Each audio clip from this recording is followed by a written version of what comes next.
Hey guys, WhatsApp মানুষ দিনের পর দিন অনেক উন্নত হচ্ছে। তার সাথে তারা নিজেদের জড়িয়ে ফেলছে বিভিন্ন ধরনের ইলেকট্রনিক্স প্রযুক্তির সাথে। তার মধ্যে সবচেয়ে বেশি ব্যবহৃত হচ্ছে মোবাইল ফোন, যেটা ছাড়া আজকাল কিছু ভাবাই যায় না। তুমি এখন যে ফোনটা হাতে নিয়ে এই ভিডিওটা দেখছো, জানো কি সেটার পিছনে রয়েছে এক একটা টেক সাম্রাজ্যের যুদ্ধ।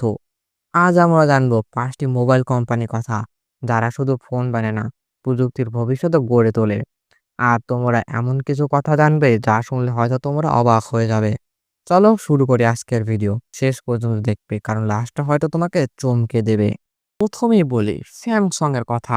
দক্ষিণ কোরিয়া ভিত্তিক এই কোম্পানিটি 1938 সালে শুরু হলেও মোবাইল জগতে রাজত্ব শুরু করে 2000-এর পর থেকে। স্যামসাং এর গ্যালাক্সি সিরিজ আজ বিশ্বজুড়ে পরিচিত।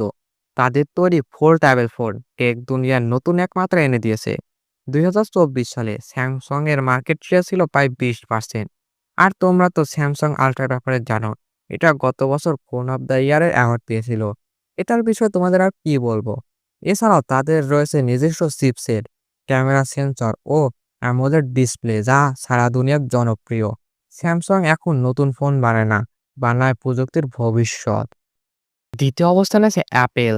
আর তোমরা তো জানোই, আইফোন মানে ব্র্যান্ড। ছোট থেকে বৃদ্ধ পর্যন্ত সবাই এই ফোন সম্পর্কে কিছু জানুক আর না জানুক, নামটা অবশ্যই জানে। তুমি যদি তোমার জিএফকে একটা আইফোন দাও, তাহলে সে তোমার জন্য সব করতে পারে।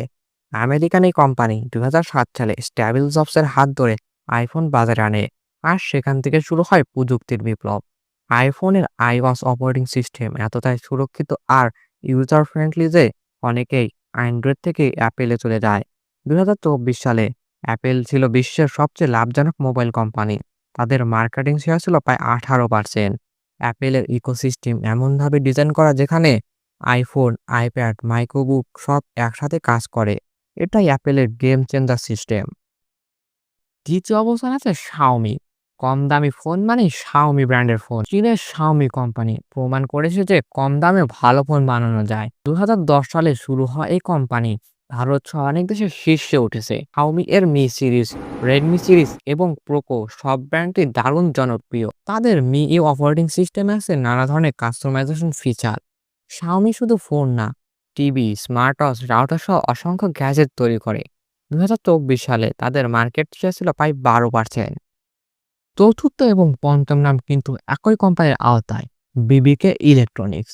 চীনের একটি গোপন কিন্তু শক্তিশালী হোল্ডিং কোম্পানি। তোমরা জানলে অবাক হবে যে অপো এবং ভিভো এই দুটি ফোনই একই কোম্পানির আওতায়। দুই ব্র্যান্ডের স্মার্টফোনই দুনিয়ায় ক্যামেরা ও স্টাইলের জন্য পরিচিত।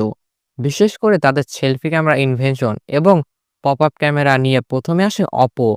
ভিভো অনেক দেশে নতুন ফিচার নিয়ে আসে, যেমন ইন ডিসপ্লে ফিঙ্গারপ্রিন্ট সেন্সর। তোমরা জানলে অবাক হবে যে বিবিকে এর আরেকটি ব্র্যান্ড হলো রিয়েলমি। এরা প্রায় 100টিরও বেশি দেশে ফোন বিক্রি করে। পঞ্চম নাম হুয়াই। এটিও চীনের আরেকটি কোম্পানি।